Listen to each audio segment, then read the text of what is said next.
Good morning, everybody, and welcome to the Global Food and Environment Institute Symposium.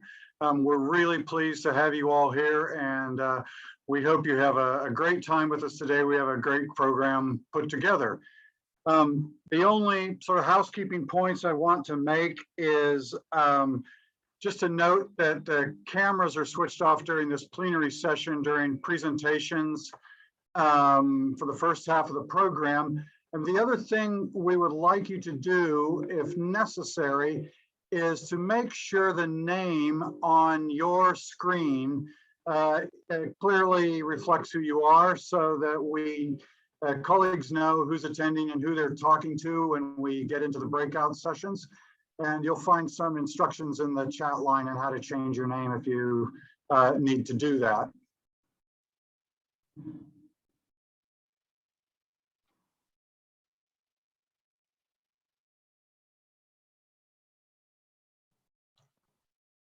Can we have the next slide, Sarah?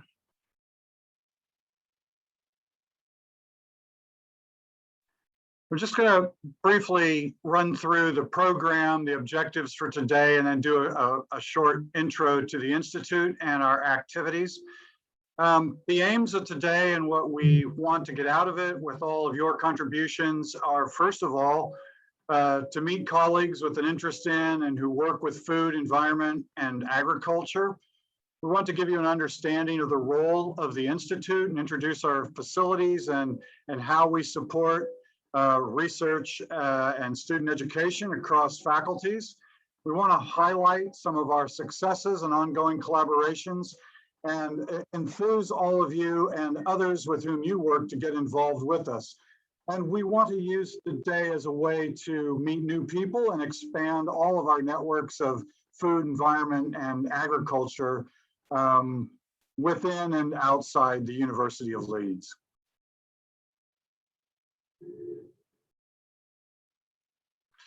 Just very briefly, we have a program that is split broadly into two parts. We have a plenary session over the next hour or so, primarily with some presentations of some of our star researchers affiliated with the Institute, an introduction to the activities of the Institute, and then a second hour of interactive working sessions. We have two sets of breakout sessions, and those are really where we have a chance to work together to think about areas that we want to work on together.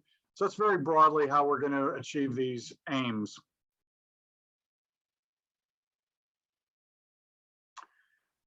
Brief background to the purpose of the Institute. It was established in 2017, and its purpose is to accelerate and massively scale up the impact of University of Leeds research and innovation in food and environment by spurring collaboration across faculties and through our internal and external networks of the university. So it is about achieving greater impact and achieving that impact more rapidly. Our core strengths going back 4 years were initially built around environment, agriculture, international development, transport and logistics, and food and dietary health research. But we've had growth as those initial activities started to work together, including law, trade and supply chains, AI, data analytics, and cloud computing.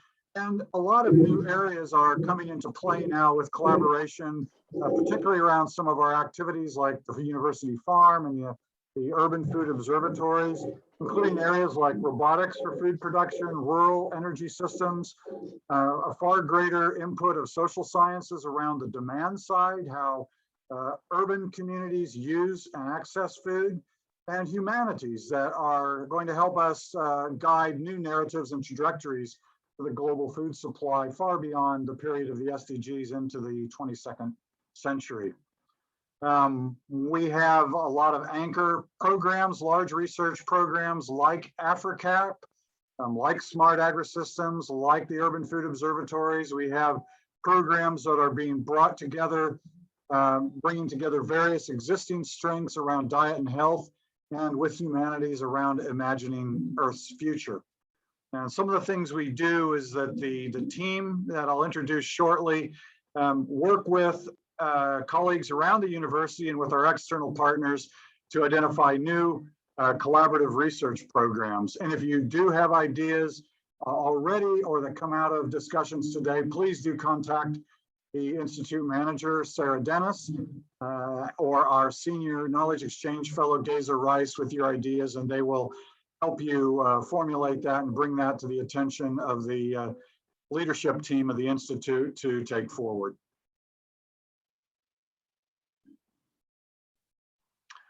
We have 4 focus areas, and these are around agriculture and environment, so the supply side, if you will, urban food systems very much around the demand side, food in the global south with a strong international development and connectivity between north, south, potential for impact through collaboration, and connecting all of it up, our work on agri-food supply chains. We're a large cross-faculty institute at the university and with many external partners. We currently have around 350 academic staff and student members tackling 3 linked global challenges. These are the combined challenges of food security, where that intersects with environmental sustainability and the need to improve outcomes around the world for dietary health. And to help us tackle these knotty, wicked, interconnected problems, we're drawing on a unique combination of strengths. And we currently have a portfolio of live research grants of over 72 million. That's been a growth in this area for the university of about doubling in the last 3 to 4 years since the Institute was started.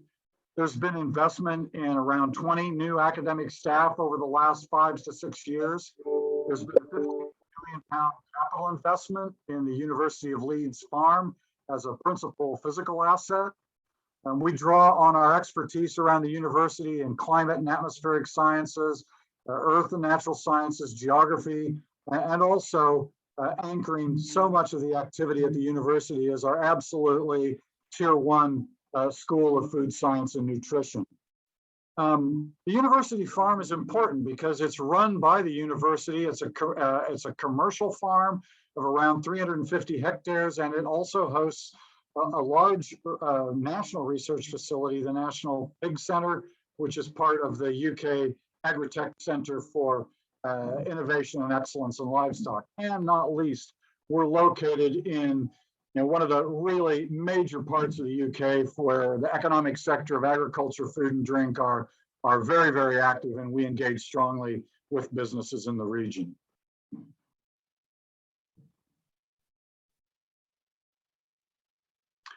We have an executive team. You'll meet some of these people who present shortly. Myself as Institute Director, Lisa Collins, who is the Institute Director for Commercial Research, Stefan Kapinski leading Agriculture and Environment, Caroline Orfila leading Urban Food Systems, Stephen Whitfield leading Food in the Global South, Fiona Smith leading on Agri-Food Supply Chains, Louise Dye, who's the academic lead for the N8 Agri-Food program for the university, is also leading on development of the new Diet and Health program, and Effie Papageropoulou, who is our program leader for our new MSc in Sustainable Food Systems. How we operate in practical terms is that all 7 faculties provide, each year they contribute to an operating fund for the management team of the university and to support our activities that we'll be describing through the next few minutes. The executive team reports to an institute steering committee of deans and heads, and we have a fantastic external advisory board of colleagues from central government, industry, and non-governmental organizations.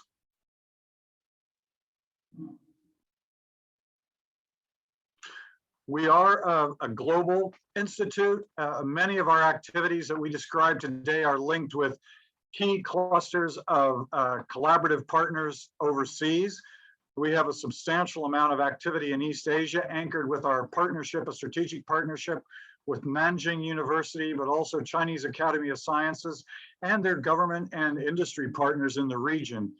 Also particularly through the AfriCap project and the FSNet Africa program led by University of Pretoria, we have a number of major partners in the Southeast and Southern Africa with whom we work particularly on smart agriculture for climate adaptation.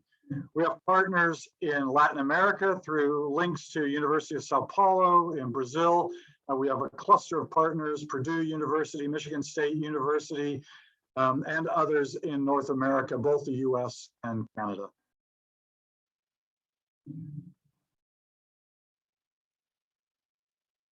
I should add in terms of our global contribution, when I say global, I do mean really outside of Europe.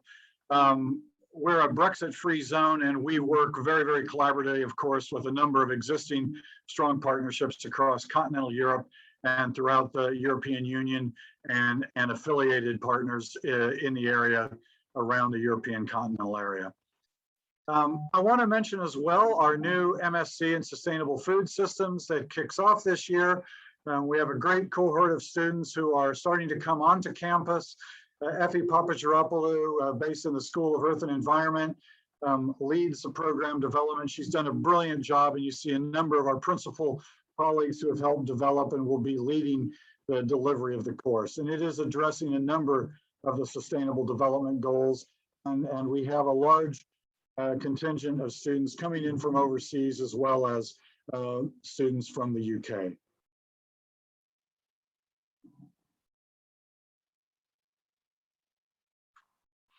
We work with a number of external partners. Just a few of them are mentioned here on this slide. These are partners within the region, national level, and internationally. Fantastic. Some of them help guide us and go through a co-development process with us in setting up the Institute and developing our strategy going forward. And many of them are also major delivery partners in achieving the outcomes that we're seeking to gain through the Institute activities.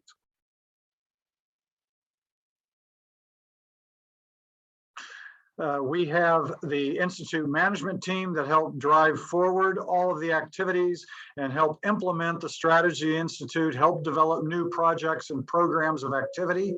These include Victoria Samir, our communications officer, Penny Andrews, who runs our seminar series, and Liv Liversedge, who supports some of the interdisciplinary groups that are ongoing and developing. Dr. Sean Evans in Research and Innovation Services is our Research Innovation Development Manager, who helps us project manage the submission of large program funding bids. And Sarah Dennis, who is leading this team and is the manager of the Institute. And this team can help develop your ideas, help find partners within and outside the university. So if you do want to engage and think of new areas to develop across the focus areas of the university, please do get in touch with Sarah and the team at any time.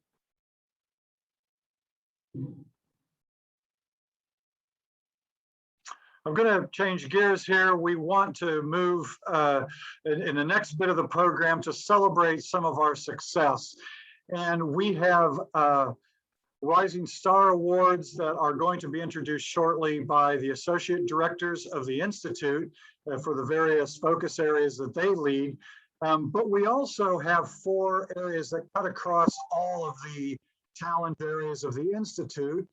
And I want to acknowledge here the winner for Best Figure and Graphic Award, which is Alice Garvey, a PhD student. The Best Paper Award, Dr. Evangelos Panas, who is Associate Professor in Engineering. Our largest Societal Impact Award, Dr. Katie Adolphus, a research fellow based in psychology. And mission of the Institute, Dr. Effie Papageropoulou, for her leadership in developing new teaching and student education programs for the Institute. So I just want to pause for just 5 seconds for everybody to just acknowledge to themselves. And when you see these people on campus or online, do congratulate them. They have done a tremendous job over the last year. And of course, there are many, many others that we would like to acknowledge. These were the 4 we chose as the winners for this year's awards.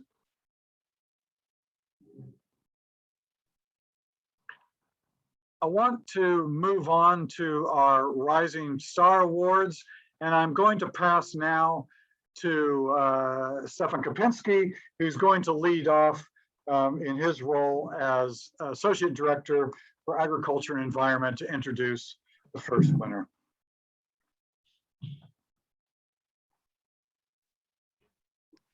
Yes. Hello, everybody. Can you hear me, firstly? Loud and clear, sir. Yeah. Perfect. Good. So thank you, Steve. Yes, as Steve says, I'm the Associate Director for Agriculture and Environment.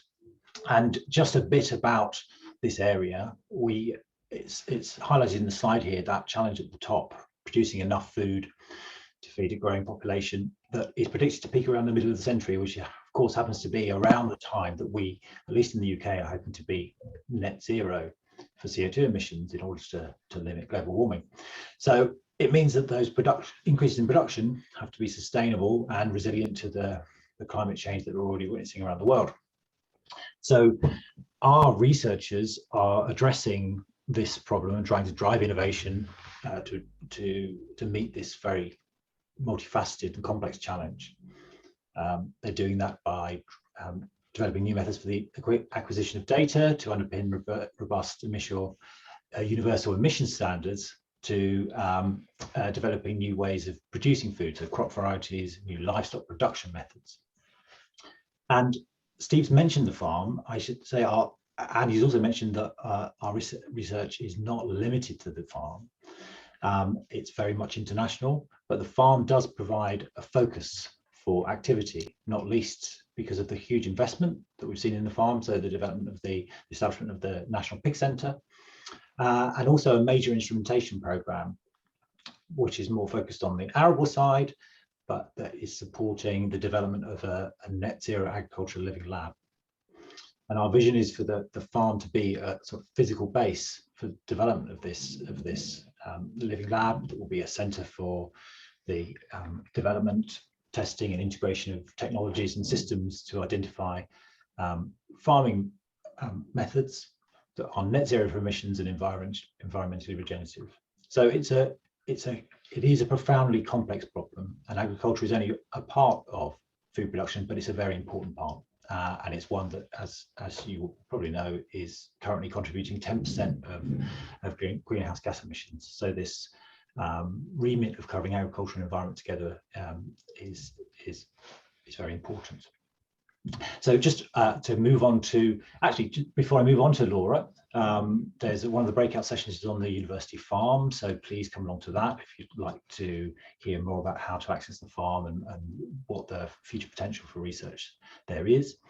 But on to Laura. So Laura, we were delighted to receive nominations for Laura, and she has been awarded the Rising Star Award for her outstanding research on environmental contaminants in agricultural systems. In addition to an awful lot of very high quality published work, she's also received a lot of grant funding. So she's a UKRI Future Leader Fellow. And she's recently been appointed to UK REACH, which is an independent scientific expert pool which provides advice to the government via their Health and Safety Executive on the regulation and safety of chemicals post-Brexit. So that's a very important role that Laura has been appointed to very early in her career. So I will now hand over to Laura, who's going to say just a little bit about her research. Hello, everyone. Good morning. Can you hear me okay? Yes. Excellent. So thank you, Stefan, for the introduction, and thank you to the Global Food and Environment Institute for this award, and also the opportunity to present today and to provide a little bit more detail about my research interests. So I'm based in the School of Geography, and I started here in 2018. I'm an environmental chemist by training, but my research now really involves quite a lot of different aspects related to this. So I'm involved in soil science, plant biology, and ecotoxicology, just to name a few areas. And my research broadly considers the risks of emerging contaminants in the natural environment. So this includes things like pharmaceuticals, personal care products, microplastics, for example. But really, the research that I'm going to talk about today is looking at the accumulation and the risks of pharmaceuticals in soil plant systems. So we can detect pharmaceuticals in soils across the globe, and this really stems from an inadvertent exposure. So following the drive to use more sustainable agricultural practices, we're seeing a global increase in the use of reclaimed wastewater as a source of irrigation and organic fertilizers such as sewage sludge. And now recycling these materials provides many benefits. So we've got sources of much needed irrigation and the increased nutrient recovery. But because wastewater treatment plants are not specifically designed to remove these emerging contaminants, the byproducts that are released into the environment can contain a suite of these chemical residues. And my research is really contributing to this global effort to understand the risks that this poses to both ecosystem and human health. And this is really important because when pharmaceuticals in particular enter the environment, they are biologically active, so they do not lose the biological potency that a prescribed medication is given for. And when they are applied to soils, this presents a risk to non-target organisms. So some of my early research, going back a few years now, identified that species in the environment can take up and accumulate these drugs, but we didn't really know what this meant. And without this appreciation of risk, we can't develop mitigation measures to really ensure the safe and sustainable use of these valuable resources. So as Stefan alluded to in his introduction, two of my major projects at the moment are a NERC UK-India collaboration to understand the role of the environment in the spread of antimicrobial resistance, and a Future Leaders Fellowship to create a research platform that considers the risks of pharmaceutical exposure at an agricultural or field scale. So this involves some key research questions that I've just put on the slide here. And in the antimicrobial resistance project, for example, what I'm working towards is really to understand how co-exposure of contaminants and multiple antimicrobial resistance drivers can contribute to the development of resistance. So we know that antibiotic exposure itself drives resistance, but what about the other chemicals that have similar biological potency? And just quickly moving on to my fellowship. So I'm working towards understanding the factors that are driving the uptake and the accumulation of these drugs into plants, and building on some earlier research that has shown that at environmentally relevant concentrations, we can see effects on soil and plant health. And what I'm really excited about this project is looking at the connectivity between soil and plant health to understand if impacts, for example, on microbial communities in soil can negatively affect plant growth and development, or whether the uptake and accumulation of the drug in itself affects the plant, or whether it's a combination of these two factors. And I've also got studies which are just about to start to look at how a plant is able to respond to abiotic or biotic stresses following the uptake of a drug into the plant. So in a way, trying to see whether exposure to these drugs decreases the plant's level of fitness, so to speak. So hopefully that provides a brief introduction to my work, my research and ongoing projects. And I'd love for anybody to get in touch if you'd like to follow up on anything that I've covered in my talk. Okay, thank you, Laura. Wonderful, and congratulations again.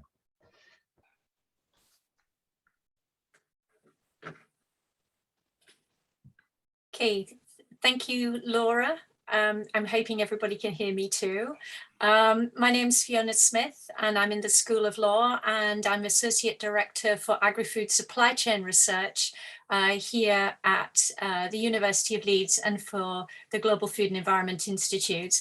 So our research aim with the agri-food supply chains, you can see on the screen. And what we're really interested in is looking at how to improve the efficiency and fairness of food supply chains, and then deliver positive outcomes through those supply chains, and look at the different supply chain operations and management and governance changes that might be necessary to deliver those outcomes.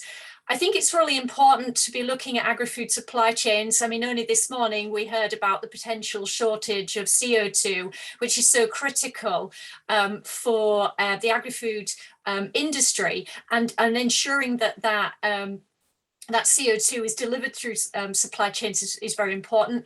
And we've also seen some of the challenges and the concerns about transportation of food, lack of drivers, the impact of COVID-19 on food supplies, and I'll mention the Brexit word as in terms of the fundamental change that's happened to the UK trade policy in the last year. So these produce a wonderful and rich area of research, and our area of research in agri-food supply chains connects with the other areas of research in the Institute.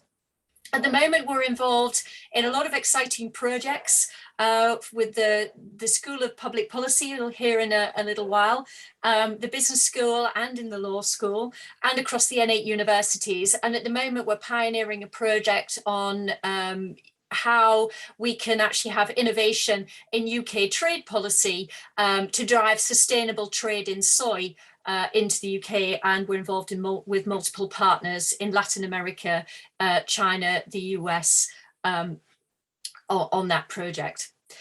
So it is my honour to introduce our rising star, Claire James. She's a PhD student and postgraduate research in the School of Law, and her PhD is in the area of the right to food. I had the privilege of teaching Claire when she was here in the law school during her master's degree, and she's an innovative and creative thinker, and I know she's going to go on and do amazing things. So without more ado, I'll introduce Claire. Thank you, Fiona. I hope people can hear me. And thank you to the GFEI for giving me the opportunity to speak this morning and for acknowledging me as a rising star. My research and PhD thesis consider the right to food. The first part of my thesis is creating a normative framework that provides guidance to states as to how they can meet their human rights obligations in relation to food when, for example, creating agri-food policy, regulating food and agricultural companies, and negotiating trade agreements, as well as the possibility that this may have impacts on foreign investment in land and agriculture. And you can see these are all important for agri-food supply chains. The second part of my thesis will then consider how this framework should be applied in the UK, especially considering the effects of COVID on agri-food supply chains and also the possible implications of Brexit. I'm sorry, I've said it as well. The UK has already arguably breached its obligations in relation to food through the COVID pandemic, as food supply chains initially struggled to adapt. This introduction to my work, however, is just going to focus on the first part of my thesis. I will be discussing some of the aspects of the second part during the panel on supply chains in the time of COVID-19 later this morning. The starting point for my thesis and the normative framework is Article 11 of the International Covenant of Economic, Social and Cultural Rights. The UK is a signatory to this covenant and has agreed the obligations and duties it contains. It's also the most expansive human rights treaty provision concerning the right to food. From this provision, I've identified 6 standards that need defining and the obligations they generate clarifying to allow states to implement the right to food. These standards are the right to be free from hunger, the nature of adequate food, the role of nutrition, the role of production, the role of international cooperation, and the nature of equitable distribution, which in practicalities means trade and possibly food aid as well. And again, you can see all of these have implications for agri-food supply chains. But you will probably also realise that most of these standards are already addressed in areas of food policy and by many international organisations that deal with food security and agri-food chains. So this raises the question of what the right to food might add to these discussions and why it's needed. A key argument of my thesis is that the right to be free from hunger, the first standard I mentioned, is a right of immediate realisation, making the obligation of immediate effect. Socioeconomic rights, such as the right to food, are usually considered to be a progressive realisation. They may require policy changes, changes to infrastructure, and also there is the issue that obviously different countries have different amounts of money and income to spend on these changes. And so this is accepted that there's time and processes that might need to change, and so they cannot be realised immediately. However, this is not the case to be free from hunger, and it's a breach of international rights law for people to be allowed to go hungry. Supply chains need to potentially be modified and managed to ensure no one is allowed to go hungry. This relates to the fact that the right to be free from hunger is required for human dignity. It's an affront to human dignity to allow people to be hungry and food insecure. Without sufficient nutritious food, you cannot live a full and functioning life or enjoy other rights. And so the right to be free from hunger, as part of the right to be free, the right to food must be of immediate realisation to allow people to live a full and dignified life. In addition, the right to food is a human right that generates obligations of governments which can be scrutinised by courts. So, for example, in countries such as India and South Africa, cases have been considered by constitutional courts. And in the case of India, this has led to massive food distribution programmes. Holding governments to account through legal rights is important. It empowers citizens to force change. Election promises can be broken and policy changed, but a legal right can be enforced to ensure certain standards are maintained for all, and they can hold governments accountable when people go hungry and are food insecure. The right to food as a human right also requires equality and equity in domestic and global food systems. The Committee for World Food Security has indicated a sixth pillar of food security that agency is important, and human rights can work with this to ensure that all stakeholders have a voice in food policy. This is a key to addressing hunger and food insecurity by, for example, ensuring the knowledge of smallholder farmers is used in agricultural policy, that the needs of consumers in food deserts are met, and that we ensure no one is overlooked when food policy is made.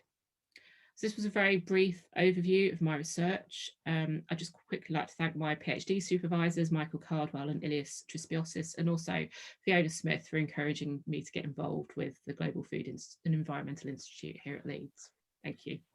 Thank you, Claire. We're looking forward to hearing your ideas later today in the breakout session B2. Thanks very much.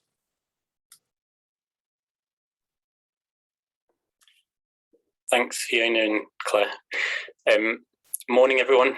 I'm Stephen Whitfield. I'm the Associate Director of the Food in the Global South theme.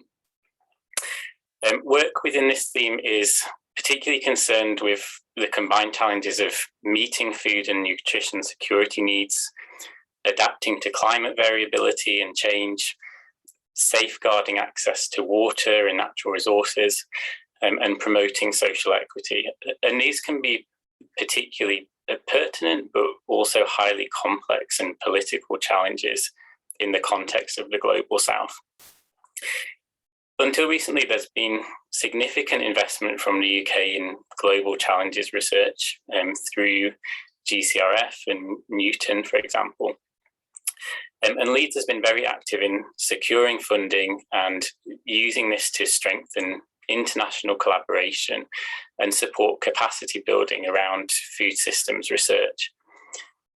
Just as an example of work in this space, and it's been mentioned already, the GCRF AfriCAP programme, which will come to an end next year, has over the past 4 years brought together a cross-disciplinary research team from Leeds with university partners and policy engagement organisations in Southern Africa to build research into policy capacity and advocate for pathways of climate resilient agriculture and food systems transformation.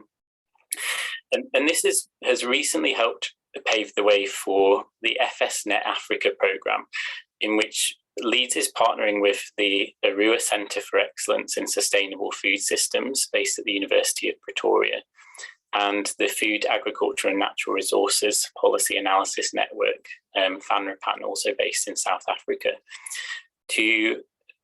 The programme aims to support the training and professional development of the next generation of African food systems leaders. It involves 30 African early career postdoctoral researchers in universities across Africa, working in collaboration with senior mentors at their host universities, as well as at Leeds, to develop and implement interdisciplinary research projects, which will be the foundation of future research work.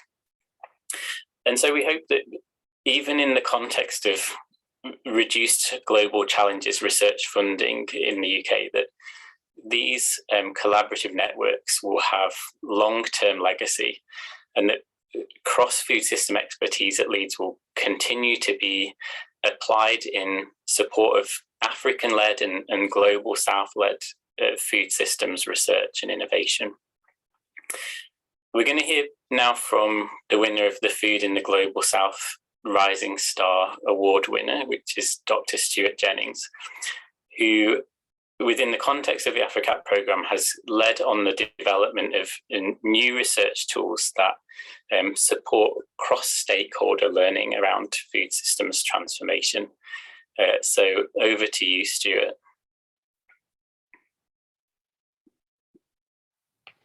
Hello, today I'll be talking about my work on the AfriCAP project that aims to contribute towards a climate-smart and nutrition-secure future in sub-Saharan Africa.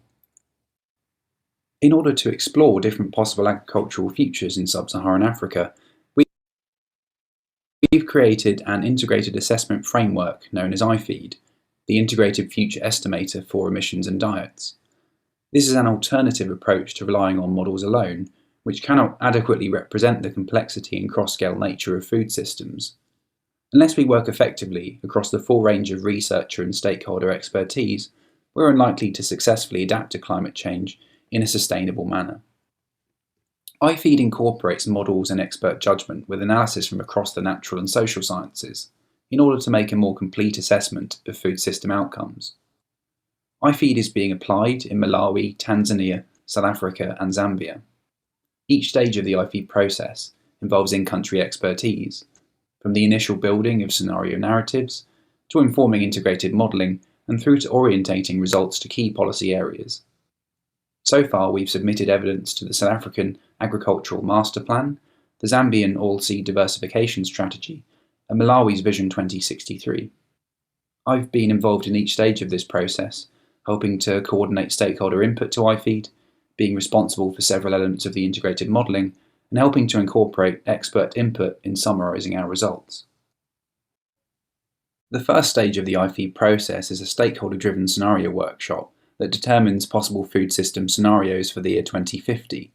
Stakeholders firstly identified two key drivers of change to the food system, and from these two drivers, 4 possible scenarios are defined, as you can see in the diagram on the left that describes South Africa's scenario framework.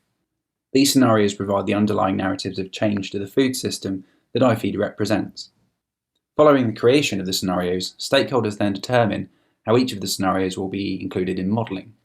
The table you can see on the right shows the outcome of this process for South Africa. For example, for the high climate risk and significant land reform scenario, which is in the first column in the table, stakeholders suggested that agricultural land would decrease, whereas crop diversity and irrigation would increase.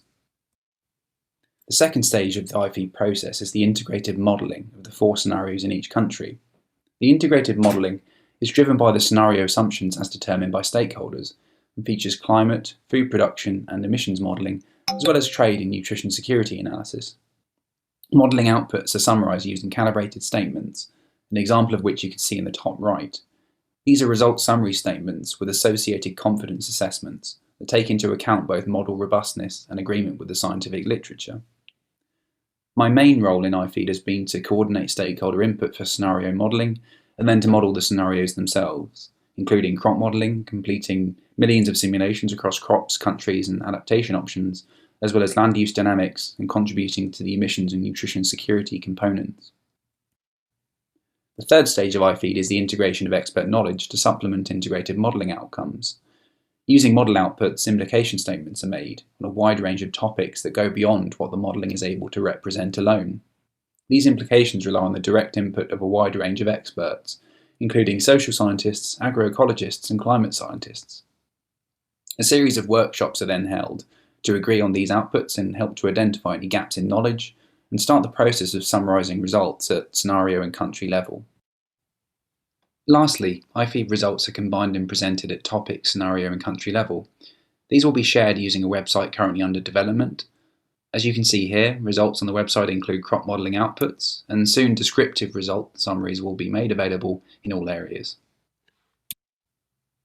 In summary, IFEED provides stakeholder-driven assessments of climate-smart and nutrition-secure agricultural futures in sub-Saharan Africa, with a view to contributing to agricultural policy decisions. We have an IFEED breakout session coming up today, which will be an opportunity to find out more about IFEED and for further discussion. Thanks very much for your time.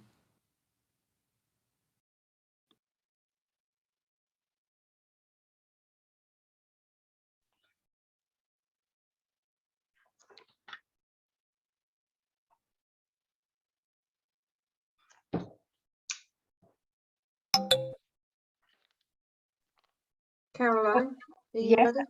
Yes, can you see me and hear me? Yeah, I can now. Thank you. Thank you very much, Stephen and Stuart. My name is Caroline Orfila. I'm the Associate Director for the Urban Food Systems Research Area. So why are we interested in urban food systems? Well, primarily because over half the world population now lives in or around the city, and urbanization in many parts of the world is occurring more rapidly than the food system can cope with. At the same time, in other parts of the world, such as in the UK, more than 80% of people live in or within around a city, and some cities are actually declining. So cities are very interesting study objects to understand food systems. Cities can be exciting places for people to live and work, but there are also places where we see high levels of health and wealth inequalities. And one of the key markers of inequality is access to safe and nutritious food. So improving this food supply, the nutritional health of people living in cities, requires a multidisciplinary approach. And we're currently looking at multiple varied ways in which food reaches cities and its citizens, and how these consumers make food choices. Within this research theme, we have about a working group of around 20 to 30 researchers spread across the whole university, with a real breadth of expertise and the potential to put solutions and help transform urban food systems.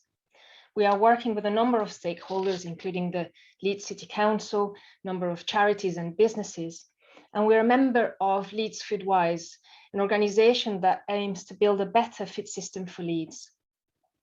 A key part of our activity is to establish an urban food observatory, and this would allow us to understand the Leeds urban food system and to compare it to other cities regionally, nationally and internationally.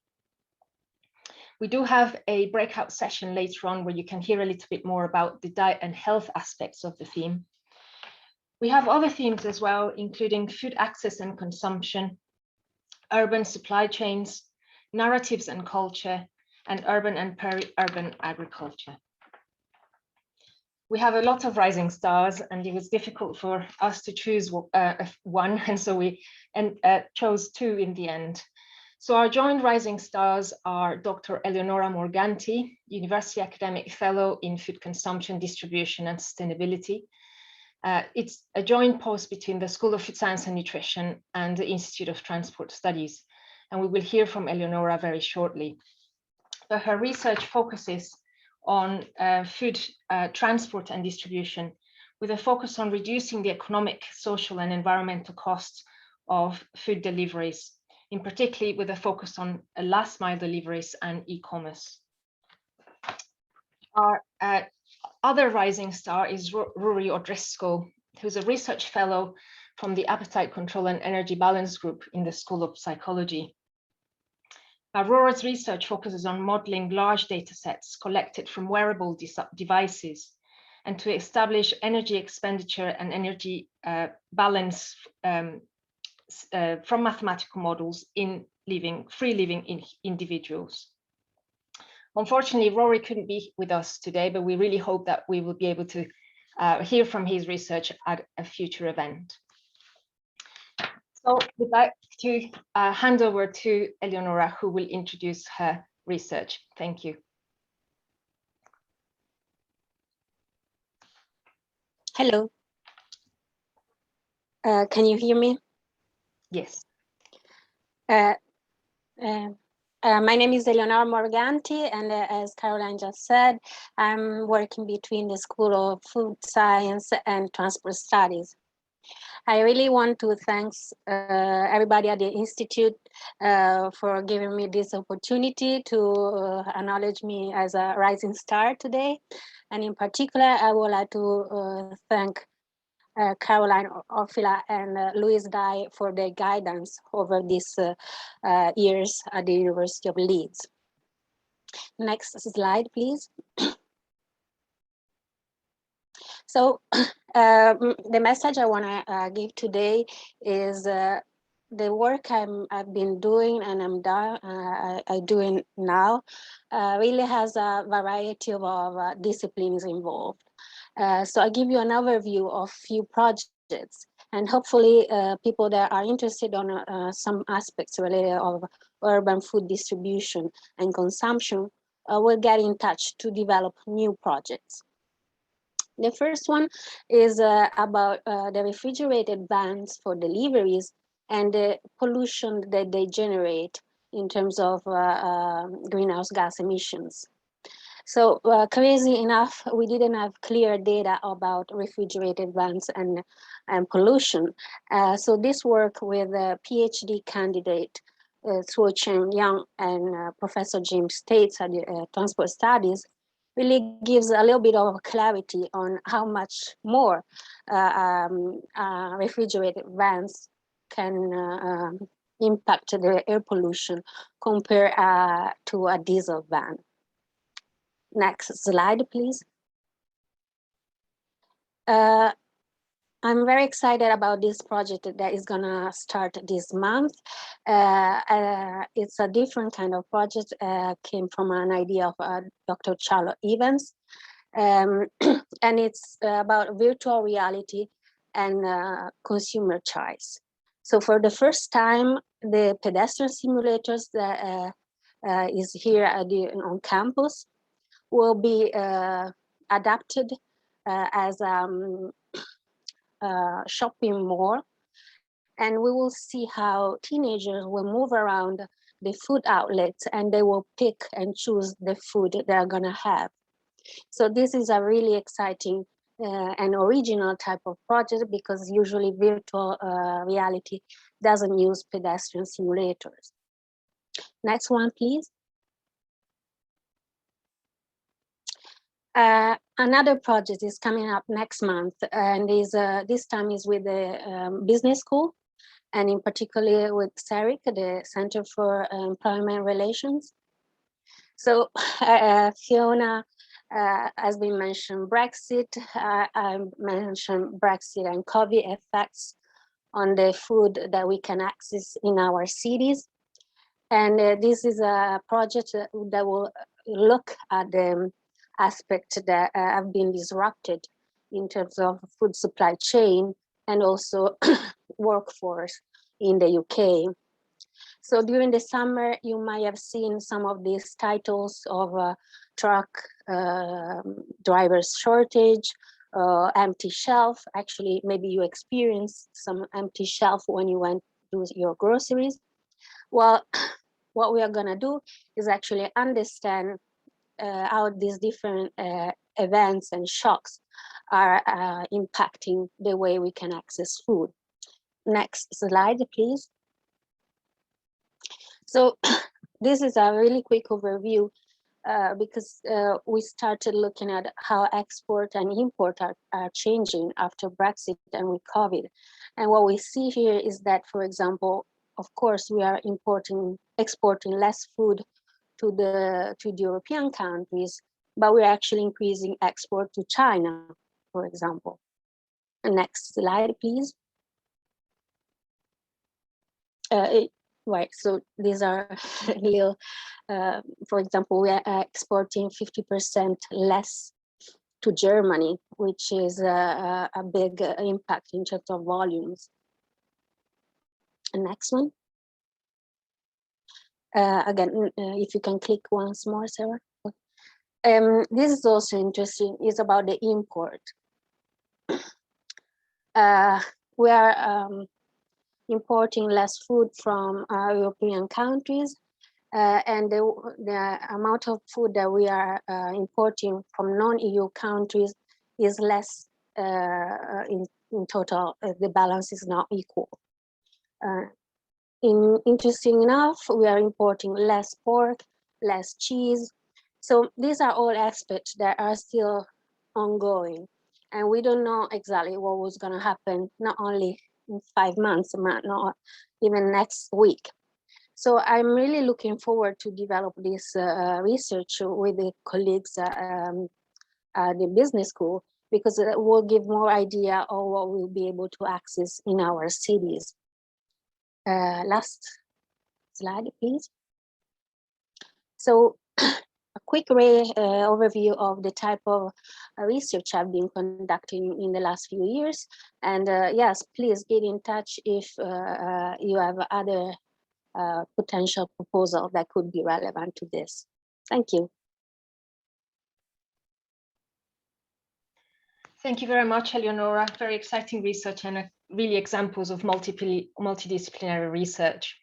And thank you to all the rising stars as well for presenting their research today.